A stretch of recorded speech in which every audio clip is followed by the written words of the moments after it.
This is the Darshan Talks podcast.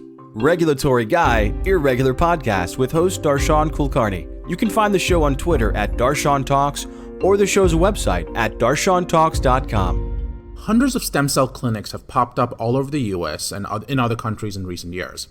For the most part, they've made promises with little evidence that their treatments can cure ailments that traditional medicine cannot. They've typically avoided FDA oversight by claiming that their procedures, which often use a patient's own cells, are not subject to FDA regulations. They're essentially arguing that it's considered to be the practice of medicine, and it's not the creation of a product over which the FDA actually has authority. So, research on stem cell therapies has ballooned in recent years, and some procedures for certain blood disorders have even been FDA approved.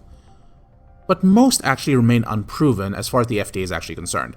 So some things that they've looked at are things involving some level of liposuction, extracting the stem cells, injecting them into some other piece in the body. And we can talk about regulatory procedures like 361 HCTPs versus 351 HCTPs. But that's all different. This is sort of, we're talking about physicians going and using cells from the body and making claims for something exceeding what was originally contemplated. So, as part of the FDA's review, investigators must show how each product will be manufactured so that the FDA can make sure that appropriate steps are being taken to assure the product's safety, purity, and strength, which is the potency. The FDA also requires sufficient data from animal studies to help evaluate any potential risks associated with product use. Additionally, clinics may not inappropriately advertise stem cell clinical trials without submitting an IND. So you do get, every so often, you get these stem cell clinics who say that, no, we're just doing clinical research, come on in, and that's okay. You're not subject to FDA requirements in the same way. Unfortunately, the FDA sees this differently. They think that stem cells can introduce administration site reactions. They think that the ability of cells to move from placement sites and change into inappropriate cell types or multiply does pose a risk.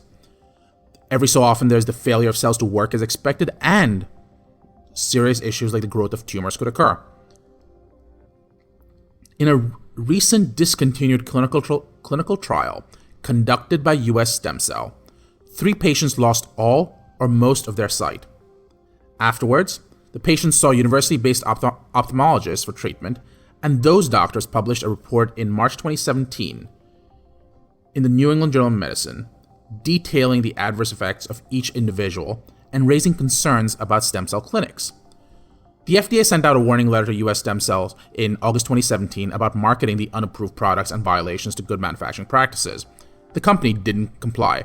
Some argue that they were quote-unquote really sticking their fingers in the FDA's eyes over the course of time, saying, "You don't regulate us."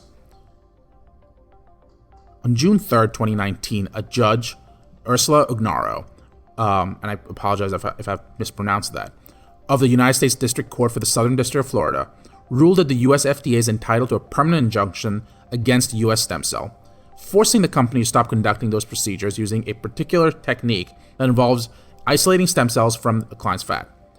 The FDA spokesperson, Stephanie Kokomo, commented that this is only the second time that the FDA has obtained a judgment against a stem cell clinic, and this is the first judgment since the FDA announced in 2017 the agency's risk-based enforcement priorities for regenerative medicine. So what that tells us is it's important to recognize that the FDA considers stem cell claims to be A, high enough risk to, number one, prosecute, B, go after them and spend the money for that, and go after and review these types of claims. US Stem Cell said that while we believe that there's substantial evidence to prove the efficacy of this protocol, we must immediately comply with the court as we review the decision.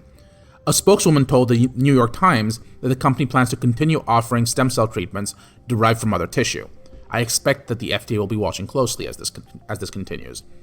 The FDA will continue to take steps such as issuing warning letters or initiating court cases against clinics that abuse the trust of patients and endanger their health with inadequate manufacturing conditions, or manufacturing and promoting products in a way that make them drugs under the law. But which of these, and for which there's not enough evidence to prove safety or efficacy. So we continue to expect the FDA to keep looking closer. If your facility is being targeted by the FDA for inappropriate marketing or manufacturing, or if you believe that there are that you don't know whether you're making inappropriate marketing claims, feel free to reach out to us at the Kulkarni Law Firm at 215-948-8183. That's 215-948-8183.